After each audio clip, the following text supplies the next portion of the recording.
Solía creer que el Día de Acción de Gracias era mágico.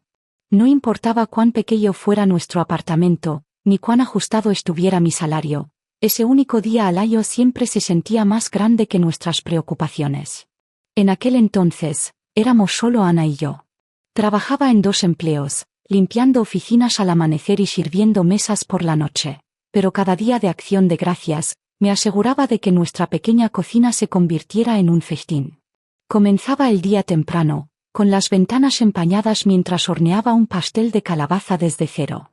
Pelaba patatas con las manos doloridas y asaba un pollo porque un pavo era demasiado caro, cantando junto a la radio para mantener el silencio a raya. Ana se sentaba en la encimera, con la barbilla apoyada en sus pequeñas manos, observando cada movimiento como si fuera magia. «Huele como un cuento de hadas, mamá», dijo una vez, con sus grandes ojos marrones abiertos de asombro. Recuerdo haber reído, una risa real y honesta que calentaba los huecos dentro de mí. En ese momento, el mundo exterior, las facturas atrasadas, los zapatos de segunda mano, la soledad, desaparecía. Todo lo que importaba era su sonrisa. Año tras año, sin importar cuán cansada estuviera, mantuve viva la tradición. Incluso cuando mis rodillas dolían por los turnos dobles, incluso cuando la cuenta bancaria apenas alcanzaba para el alquiler, encontraba la manera. Ana ayudaba doblando servilletas en triángulos desordenados, poniendo nuestra pequeña mesa tambaleante con la ceremonia de la realeza. No teníamos copas de cristal ni cubiertos elegantes, pero teníamos risas. Teníamos historias sobre peregrinos y corazones agradecidos. Nos teníamos la una a la otra. Ahora, mientras me aliso el jersey, el que guardé para ocasiones especiales, me doy cuenta de cuántos días de Acción de Gracias han pasado desde aquellos días. Ana ha crecido, está casada, vive en una casa más grande con suelos pulidos y una mesa de comedor que acomoda a 12.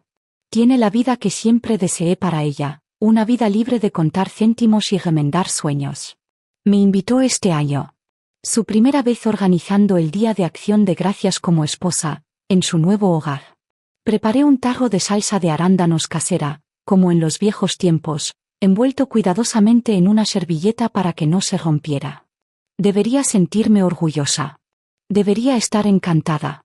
Y, sin embargo, en algún lugar profundo dentro de mí, un dolor se agita. Un susurro silencioso de que tal vez, solo tal vez, este Día de Acción de Gracias no se sentirá exactamente igual. La casa de Ana estaba cálida y bulliciosa cuando llegué, el aroma del pavo asado y las batatas dulces derramándose en el aire como una vieja canción que solía conocer de memoria. Su esposo, Daniel, me saludó en la puerta con un abrazo rápido antes de correr de vuelta a la cocina, donde las voces y las risas se entrelazaban en un nudo animado. «Mamá», llamó Ana, radiante mientras se secaba las manos en un delantal de lino impecable. «Entra, siéntate, debes estar congelada». Sonreí y entré, cuidando de no ensuciar los brillantes suelos de madera con nieve. Su hogar era hermoso, elegante, moderno, lleno de colores suaves y toques que parecían caros. Nada que ver con los apartamentos estrechos y los muebles de segunda mano de la infancia de Ana. Esta era la vida que había soñado que algún día tendría. Alrededor de la mesa del comedor, los padres de Daniel ya estaban acomodados. Su madre, la señora Vargas, Carmen, como insistió que la llamara, estaba sentada con aire digno en la cabecera de la mesa, charlando animadamente con Daniel sobre planes navideños. Sus perlas brillaban bajo la lámpara de araña, su voz confiada, practicada. Ofrecí una sonrisa educada mientras tomaba asiento en el extremo opuesto, doblando las manos cuidadosamente en mi regazo. La cena comenzó con la charla habitual, el tintineo de las copas, bromas sobre calorías y sobras. Ana desapareció en la cocina y regresó con el pavo dorado y reluciente, descansando orgullosamente sobre una tabla de madera. Todos aplaudieron ligeramente. Ella rió, con las mejillas rosadas de orgullo, y tomó el cuchillo de trinchar. «Esto es para ti, mamá», dijo Ana alegremente, mirando a Carmen con un brillo en los ojos. «Te mereces el mejor corte». Cortó un pedazo grueso y jugoso del pecho y lo colocó cuidadosamente en el plato de Carmen, adornándolo con una ramita de romero como si estuviera sirviendo a una reina. Carmen sonrió con aprobación, descansando una mano bien cuidada en la muñeca de Ana por un momento, un intercambio silencioso de satisfacción. Ana continuó cortando, distribuyendo generosas y perfectas rebanadas alrededor de la mesa, cuidando de servir a Daniel a continuación, luego a su padre, luego a algunos de sus amigos cercanos. Las risas subían y bajaban como olas a mi alrededor. Los platos se llenaban con carne tierna, relleno mantecoso, arándanos brillantes. Finalmente, se giró hacia mí, casi como un pensamiento tardío. Cortó algunos restos de los bordes, pedazos irregulares, secos, adheridos obstinadamente al hueso, y los puso en un pequeño plato auxiliar. Sin romero. Sin ceremonia. Lo pasó por la mesa hacia mí sin mirar, su atención ya volviendo a Carmen. Tomé el plato con manos firmes, mi sonrisa nunca vaciló. Nadie pareció notarlo. Ni Daniel, ocupado sirviendo vino. Ni Carmen, elogiando los acompañamientos. Ni Ana, que reía por algo que había dicho su suegro. Los sonidos de los cubiertos y las risas llenaban el aire, pero a mi alrededor, un silencio terrible y doloroso florecía. Coloqué un pedazo de pavo en mi plato, cortándolo en trozos más pequeños, fingiendo no ver cómo se desmoronaba bajo el cuchillo. Dentro de mí, algo frágil se movió. Una grieta pequeña, casi imperceptible. Pero por fuera, sonreí. Tomé un sorbo lento de agua. Asentí a las bromas, fingí escuchar, reír, pertenecer. Más tarde, cuando la comida terminó y las sillas rasparon contra el suelo, doblé mi servilleta cuidadosamente sobre mi plato vacío. Me levanté, alisando mi jersey, alcanzando mi abrigo. Nadie levantó la mirada. Sin decir una palabra, salí al aire frío de la noche. El aire nocturno me mordió la piel al salir del porche, el viento lo bastante afilado como para robarme el aliento. Me ajusté el abrigo y seguí caminando, mis pasos amortiguados por la suave capa de nieve. Un extraño silencio me seguía, como si incluso el mundo no tuviera nada más que decir. Mientras caminaba, los recuerdos se aferraban a mí como viejas cicatrices. Recordé las noches en la cafetería, con el delantal pesado de grasa y sudor, las manos doloridas de llevar bandejas llenas de platos a medio comer. Turnos de cierre que se prolongaban más allá de la medianoche, solo para tomar el autobús de la madrugada para limpiar edificios de oficinas antes de que el sol siquiera pensara en salir.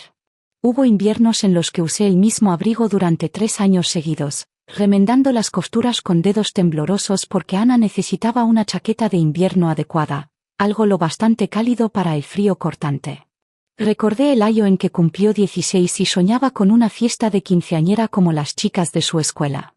Vendí el collar de oro que mi madre me había dado cuando cumplí 18, una cosa pequeña y delicada que alguna vez creí que le pasaría a Ana algún día.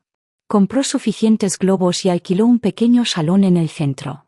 Ana giró en su vestido nuevo bajo las luces de hadas baratas, riendo, radiante. Nunca supo el costo. Nunca quise que lo supiera. Cuando entró en la universidad, tomé un tercer empleo los fines de semana, fregando suelos de hospitales para que sus cheques de matrícula no rebotaran. Comí sándwiches de mantequilla de cacahuete y tomé café instantáneo durante meses, ahorrando céntimos en cada compra de supermercado solo para mantener sus libros pagados, su dormitorio abastecido. Y cuando se comprometió, vi cómo los números en mi cuenta de ahorros se desvanecían como agua entre las manos. Pedí un préstamo contra mi plan de jubilación, lo poco que había logrado construir, para ayudar a pagar la boda. Encajes y lino, arreglos florales, un vestido blanco que brillaba bajo las lámparas de araña. Me senté en un rincón esa noche, sosteniendo mi copa de champán tibio, y me dije que valía la pena solo por verla feliz. Todo lo que tenía, cada sueño que dejé de lado, cada oración silenciosa susurrada en la oscuridad de noches agotadas, se lo entregué, envuelto en cintas invisibles de sacrificio. Nunca se me ocurrió que podría llegar un día en que nada de eso importara. Que el amor tan cuidadosamente cultivado podría un día ser medido por el peso de un trozo de pavo en un plato. Seguí caminando, el frío cortando a través de la lana de mi abrigo. No sabía a dónde iba. Solo sabía que no podía volver atrás. No ahora. Fue unas semanas antes del Día de Acción de Gracias cuando noté por primera vez el cambio. Ana había comenzado a mencionar a Carmen más a menudo, cosas pequeñas, deslizadas casualmente en la conversación. Como Carmen conocía los mejores maridajes de vino, como la familia de Carmen tenía una hermosa casa de verano en la costa, como Carmen había prometido ayudarles algún día cuando necesitaran un lugar más grande. Sonreí en ese momento, atribuyéndolo a la novedad del matrimonio, la mezcla de familias. Pero ahora, caminando sola bajo el cielo invernal quebradizo, las piezas encajaron con una claridad dolorosa. No estaba destinada a ser parte de esta nueva vida que ella estaba construyendo. Era una reliquia de un pasado que ya no necesitaba, una mujer cuyos ahorros se habían gastado, cuyas manos se habían vuelto ásperas por el trabajo, cuyo nombre no llevaba promesas de herencia ni ventaja. Carmen, con su pensión ordenada, su segunda casa junto al mar, su círculo social pulido, Carmen ofrecía más que historias de rodillas raspadas y navidades de ganga. Carmen podía abrir puertas que yo, con mis manos callosas y mi apartamento modesto, nunca podría alcanzar. Tal vez por eso, en la mesa esta noche, había sido tan fácil para Ana pasar de largo por mí.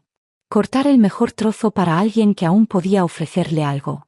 Alguien que venía envuelto en posibilidades y estatus. ¿Y yo? Había dado todo lo que tenía para dar. Ahora lo veía, la forma cuidadosa en que Ana hablaba alrededor de Carmen, el brillo ansioso en su voz, la necesidad de probarse digna en un mundo al que nunca pertenecería. Entendía el lenguaje de la supervivencia, lo había hablado toda mi vida. Pero no me había dado cuenta de que un día, se hablaría contra mí. En algún lugar profundo dentro de mí, el último hilo frágil entre nosotras se soltó. No con rabia. Ni siquiera con tristeza. Solo una resignación silenciosa. Un espacio profundo y hueco donde el amor había vivido alguna vez, reemplazado ahora por algo más frío. Algo definitivo. Me detuve y miré al cielo, negro y afilado con estrellas. En algún lugar, la gente reía sobre tartas y café, como solíamos hacer. Pero esta noche, estaba sola. Y por primera vez en mi vida, entendí. El amor, cuando se pesa contra la ambición, siempre será el primero en ser olvidado. Mucho antes de que las primeras hojas comenzaran a cambiar ese otoño, ya había tomado mi decisión.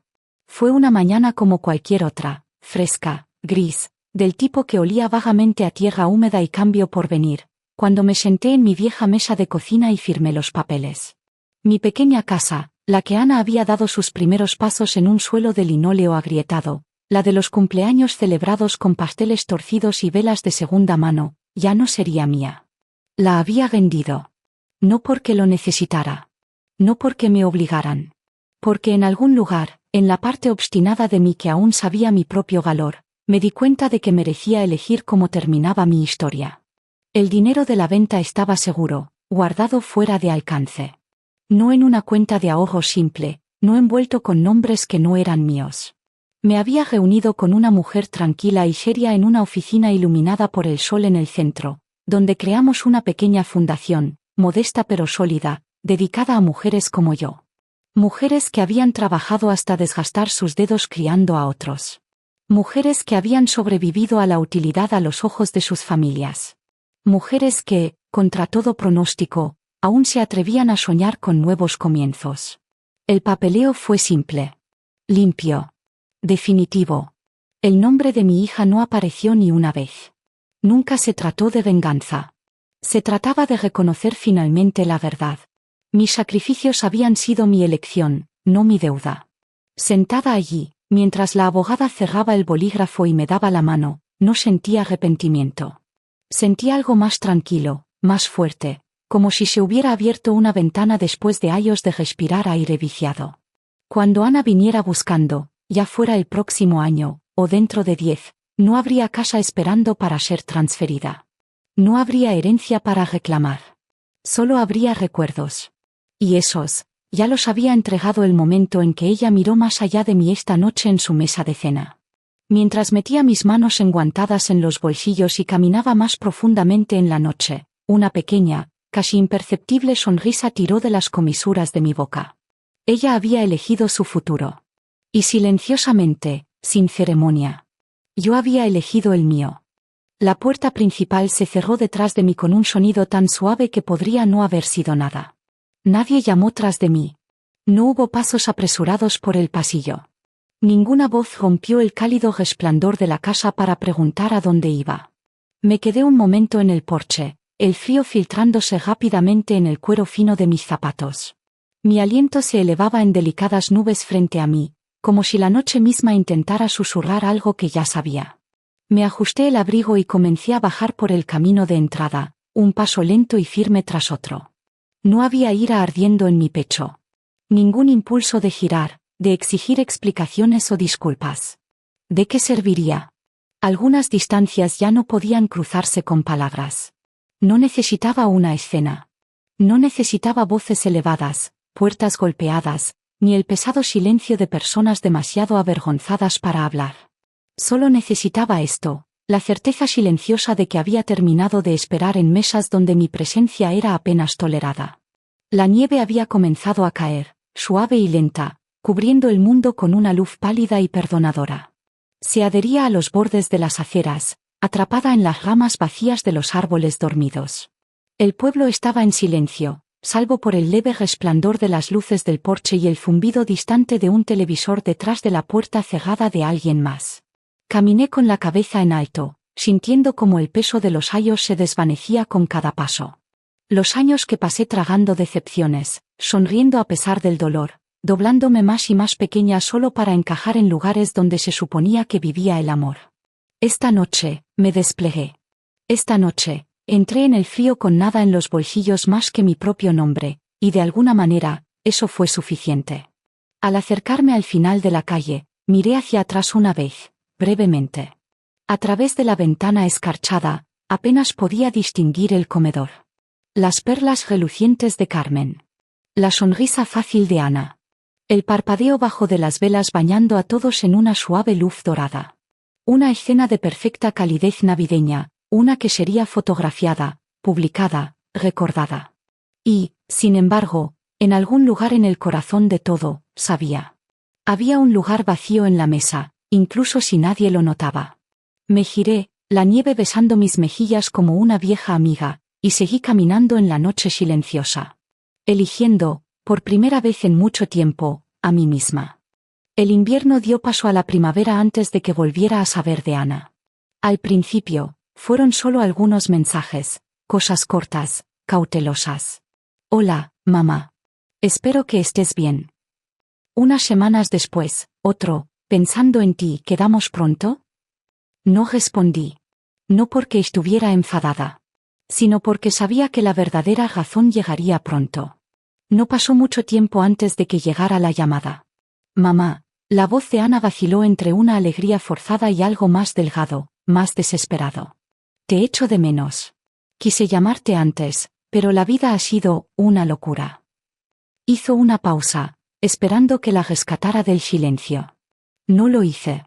Entonces, continuó, con la voz endureciéndose, la empresa de Daniel redujo personal. Las cosas han estado apretadas. Estamos pensando en vender la casa y, bueno, recordé como siempre dijiste que ayudaría si alguna vez lo necesitábamos.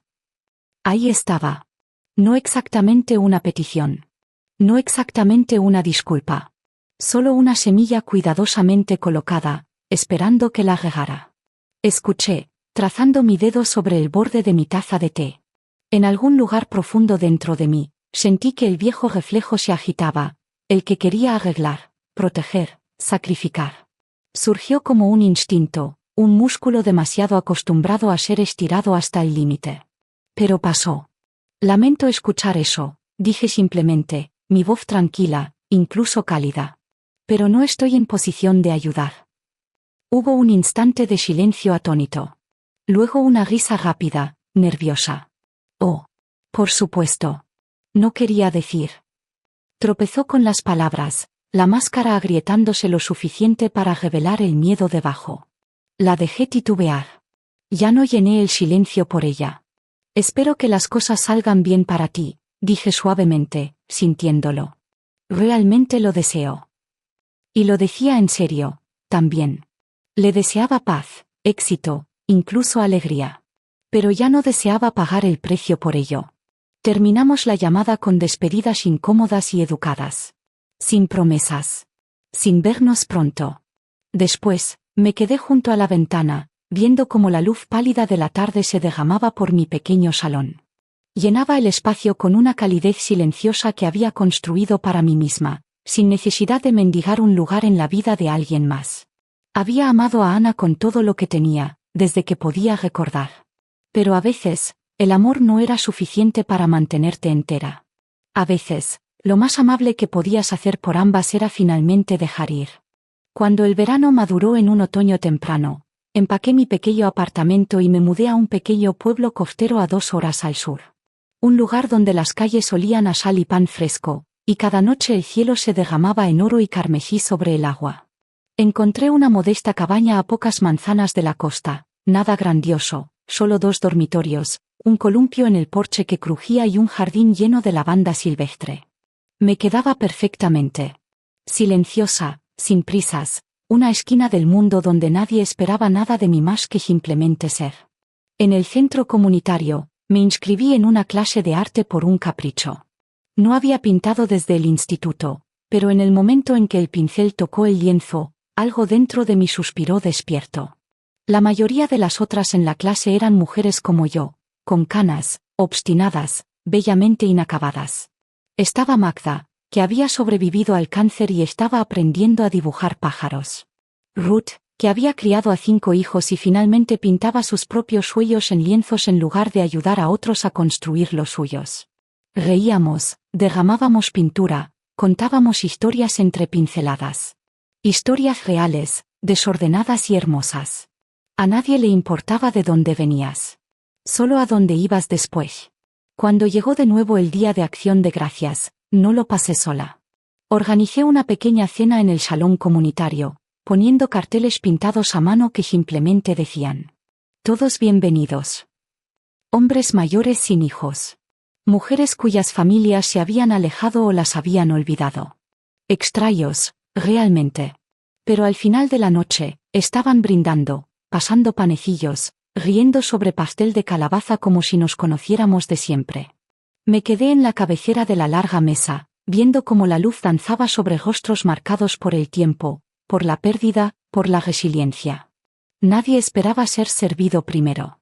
Nadie era medido por lo que podía dar o tomar. Cortamos el pavo juntos, riendo de nuestras manos torpes, nuestros pedazos rotos encajando para formar algo completo. Y por primera vez en mucho tiempo, entendí algo simple, entero y verdadero.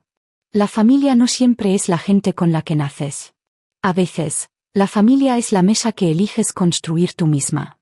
A veces, tarde en la noche, cuando el pueblo se ha plegado en el silencio y el único sonido es el suave chapoteo del océano contra la costa, me siento junto a mi ventana y pienso en todas las formas en que el amor puede cambiar. Cómo puede comenzar como algo puro e ilimitado, una llama que ilumina incluso los rincones más oscuros. Y cómo, con el tiempo, puede torcerse, doblarse en una transacción, un intercambio medido no por presencia, sino por posesiones. Le di a Ana todo. No porque esperara un reembolso, favores, o incluso reconocimiento. Di porque eso era lo que el amor significaba para mí, un acto silencioso y duradero de fe. Pero el amor verdadero, no puede sobrevivir cuando solo se recurre a él en momentos de conveniencia.